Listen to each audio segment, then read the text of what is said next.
La semana pasada usted hablaba del FOBAPROA. Estaba usted reflexionando, o más bien ironizando, que el expresidente Ernesto Zedillo se equivocó por muy poco al calcular que esta deuda de los banqueros y de los más ricos, también algunas transnacionales, pues nos iba a costar 125,000 millones de pesos, cuando en realidad nos ha costado hasta ahora 3 billones de pesos. Nosotros en Contralínea revisamos los informes más recientes del IPAB y resulta que pues en 21 años, de 2000 a 2021, solo se han recuperado 110,757 millones de pesos por concepto pues de recuperación de bienes y también por venta de bienes del rescate bancario de Ernesto Zedillo. Es decir, ni siquiera el 5% de lo que se ha pagado por este gran latrocinio. Preguntarle, presidente, si realmente es alguien que se considera por muchos o por algunos como una eminencia en economía, se puede equivocar de tal forma, o es parte del desprecio que tienen pues estos oligarcas que tuvo el propio Ernesto Zedillo hacia el pueblo de México y que siguen teniendo hasta la fecha este desprecio, que no se habló con la verdad y que en realidad pues se sabía desde entonces que esto se iba a acabar pagando hasta 2042, como va a resultar ser, si no es que se extiende un poco más esta deuda de los ricos que se socializó hacia todos los mexicanos y mexicanas? Es un pensamiento, lo mismo, conservador, porfirista,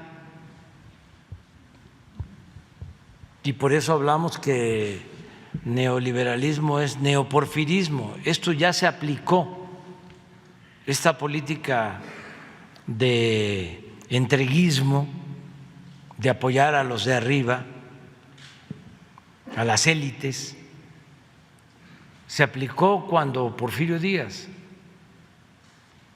Él era un dirigente popular, no tan vinculado al pueblo, pero sí venía de abajo.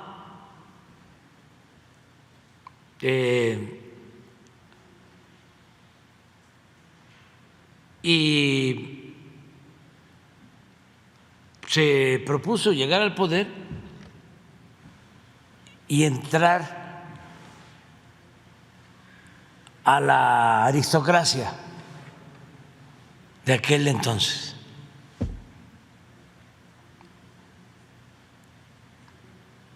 Entonces, va a ser muy difícil que se encuentre algo de Porfirio Díaz a favor de los pobres. Yo lo he estudiado y casi no hay nada. Lo que hay es la justificación de la esclavitud, de decir, ni modo, es muy doloroso, pero se necesita.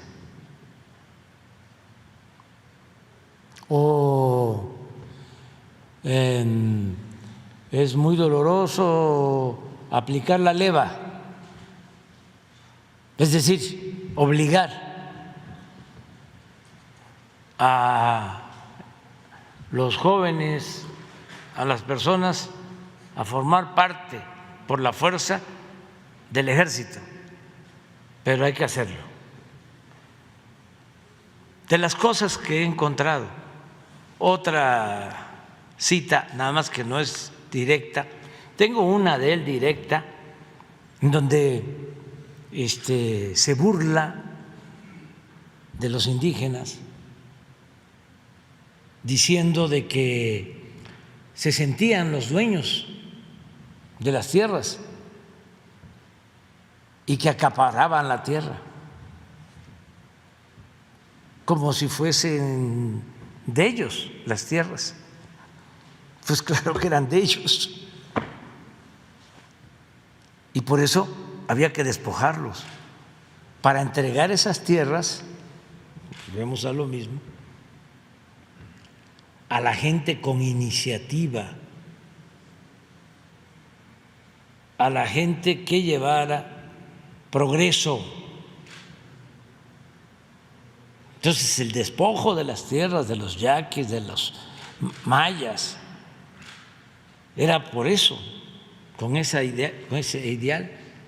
Entonces, ahí mandaba a los militares más crueles a cometer crímenes. Ahí se entrenó Huerta y se entrenaron pues todos, Bernardo Reyes, y cada determinado tiempo los condecoraban por sus méritos en las guerras contra los mayas, contra los yaquis, contra los mayos, con decoraciones. Entonces es un pensamiento, ¿no? Y él se casa con Carmelita, que era de la aristocracia, hija de Matías Romero, que había estado, para que vean la falsedad en la política, de secretario de Sebastián Lerdo de Tejada, secretario del Interior, lo que es secretario de Gobernación. Y Porfirio los echa con un golpe de Estado. A todos, al exilio. Y empiezan a regresar y se empiezan a acomodar.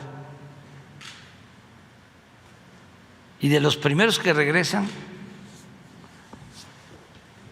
son Romero Rubio y su familia, y la hija de 17 años se casa con Porfirio, que había enviudado, era viudo, tenía 52, y la hija de Romero Rubio 17, Carmelita. Pero él buscaba meterse, porque Carmelita tocaba el piano y era pues educada, bien formada. Hay un personaje en ese entonces extraordinario, José María Iglesias, que también va al exilio y regresa, pero no vuelve a aceptar ningún cargo, porque Lerdo tampoco regresa. Él muere en Nueva York, pobre, y como ya estaba Porfirio, lo van a buscar y le hacen homenajes. El discurso de Bulnes es buenísimo, porque dice Lerdo extraordinario, ¿no? De primera, pero Porfirio insustituible, mucho mejor. Entonces, Iglesias está viendo todo, cómo manipulan el cuerpo, la traída de Lerdo, y le dice a sus hijos: tengo ahí unas acciones de una mina en Chihuahua, cuando yo me muera usen eso para mis funerales. Van a venir a buscarme, porque Iglesias había pues participado, había estado de presidente de la Suprema Corte, era de los 3 que estuvieron en Paso del Norte defendiendo la República, era Juárez, Lerdo y Iglesias. Además, brillante y honesto. Entonces les dice a los hijos: usen ese dinero para mi funeral. Y lo quiero así, hasta cuántos caballos iban a jalar, la carreta y todo, qué colores de los caballos negros, eran caballos negros. Y sí, se cae en el hueco de un elevador, se muere y llegan, ¿no?, por el cuerpo de los hijos. No, porque nuestro papá nos dejó dicho esto. Y ya es un funeral distinto. Pero Porfirio siempre, ¿no?, queriéndose congraciar con los potentados. Y nada a favor de los pobres, nada, nada, nada. Cuando es la batalla decisiva para expulsar a Lerdo, hay un pueblo que les recomiendo visitar, Tecoac, en Tlaxcala, porque ahí fue la batalla decisiva. Venía avanzando con la bandera del plan de Tuxtepec. ¿Cuál creen que era la consigna? Sufragio efectivo.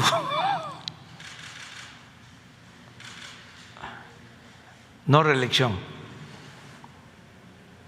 No sé si el sufragio efectivo, pero la no reelección era la bandera que enarbolaban en contra del Lerdo. Y ahí en Tecoac se da la batalla. Pero antes de la batalla, los pueblos de Tlaxcala tenían conflicto con las haciendas. Entonces los reúne Porfirio y les dice, se sube a una mesa y les dice: si ustedes me ayudan en la batalla, cuando yo llegue al poder, les voy a restituir sus tierras que les han quitado los hacendados. Pues eso es lo único, y no cumplió. Es lo único.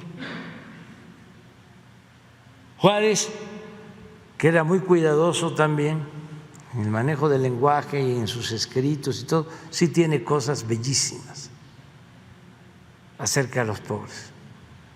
No muchas, pero tiene una buenísima.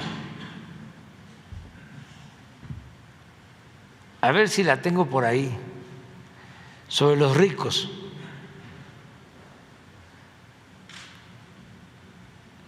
Y que conste, no estoy en contra de los ricos, estoy en contra de los corruptos. Pero la historia ayuda a entender. Es por lo que estás preguntando sobre este comportamiento, ¿no? El desprecio que tienen. Del desprecio, ¿sí? Entonces, no es nada más la parte económica, porque Zedillo no era multimillonario, no era millonario. No, es un pensamiento conservador. Entonces ellos quieren estar bien con los ricos. Zedillo quiso estar bien con los banqueros, con los grandes empresarios de México. Bueno, no le importaba el pueblo.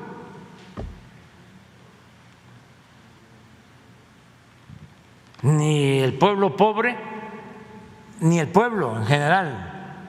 No le importaba la vida pública, porque si le hubiese importado el pueblo, pues no le deja la deuda que nos dejó, no deja esa deuda. Y si le hubiese importado la vida pública, no hubiese entregado todos los ferrocarriles a 2 empresas extranjeras, con el añadido de que se fue a trabajar a una de esas empresas cuando terminó, se fue a trabajar de asesor.